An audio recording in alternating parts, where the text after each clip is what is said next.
خواتین و حضرات، اسلام ہمیں دنیا کے تمام خداؤں سے بیزار کرتا ہے۔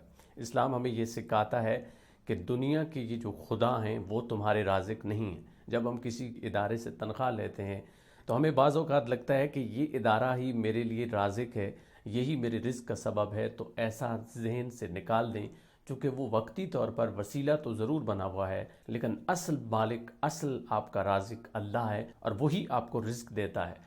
اگر آپ کو کوئی جاب ملتی ہے، کچھ غلط کرنے کے لیے آپ کو مجبور کیا جاتا ہے، تو اس وقت یہ ضرور سوچیں کہ جب آپ کے پاس یہ نوکری یا یہ جاب نہیں تھی تو تب بھی آپ کچھ نہ کچھ کھا رہے تھے، تب بھی آپ کو رزق مل رہا تھا۔